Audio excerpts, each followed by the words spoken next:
We have been hearing news of the bloodbath and the big layoffs in the tech space for the past year or 2 years.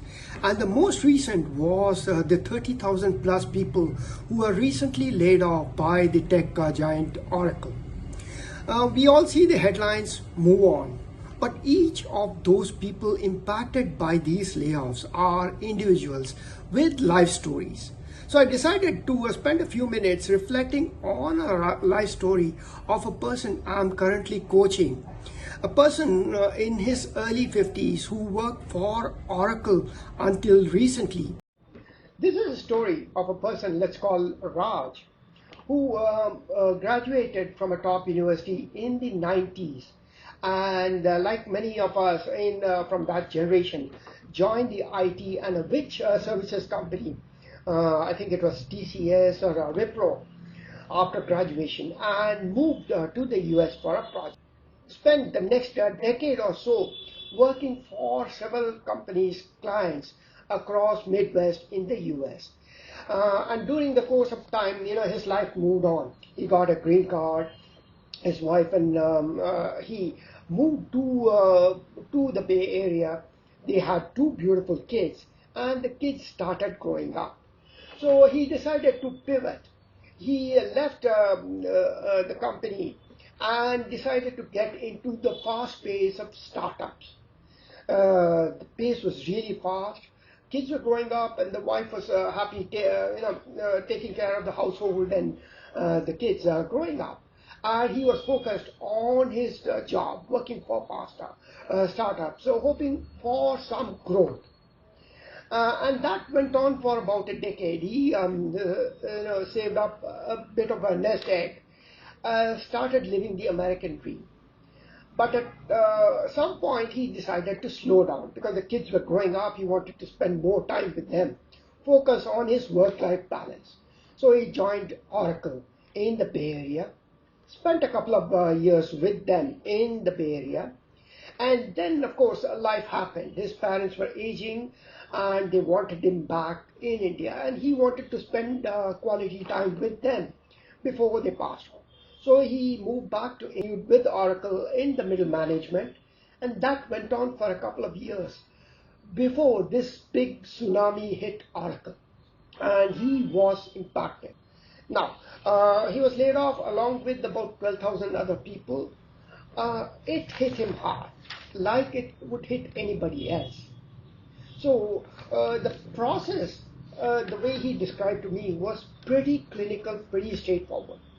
The day of the layoff, he got the email telling that yes, he was impacted. He was called for a meeting with his skip manager because his manager had also been laid off. HR explained to him the process.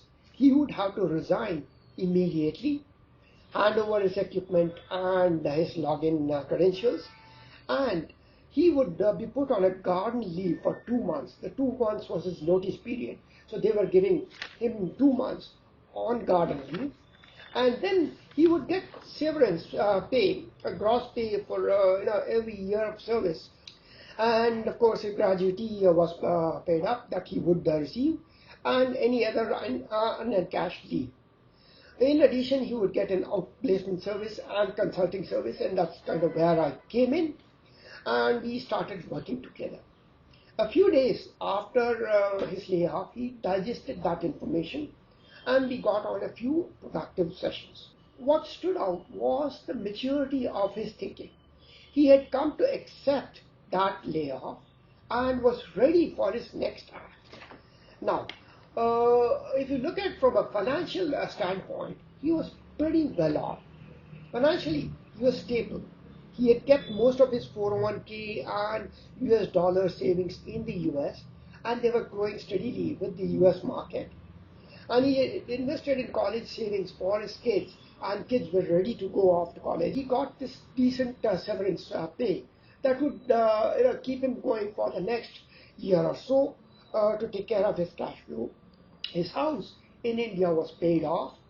So his only expenses were the daily, not the big EMI or the monthly house.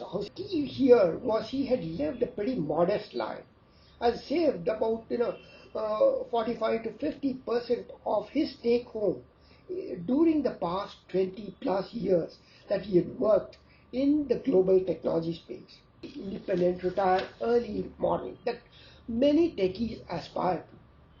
Now this brought back the thinking that we kind of reviewed from an ikigai perspective.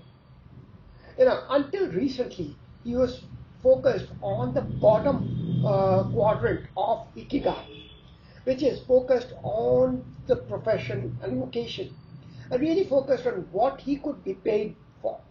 He is really respected in his professional community, had done well, and he was really at the top echelons of his salary. So he had reached there, he was earning well, and he had saved well. Now, he was ready to pivot to the top quadrant of ikigai, which is focused on his passion and his mission in life. So from a work-life balance, he had kind of balanced his work life. His kids were well set, ready to go to college. He had a decent nest egg. Now, he was exploring a couple of things that we talked about. Since he had worked with the startups in the Bay Area, he had a pretty decent professional network, and he was itching to set up something here in India, explore something in the AI space. Now, he was being pretty modest about his goals. He was not looking to make that a next unicorn, a next billion-dollar startup. He wanted to do something that he loved in this space, and if it took off, fine. If not, it was an experience worth taking the risk for. And that is where he was. I think there are life lessons here, both from an ikigai perspective and about where you see yourself, maybe as a young professional, mid-career professional, or at that point where Raj is. And you need to look at it from where you stand. If you're starting off, you focus on your profession, your vocation. From an ikigai perspective, it will be comfortable, but there may be a sense of professional emptiness.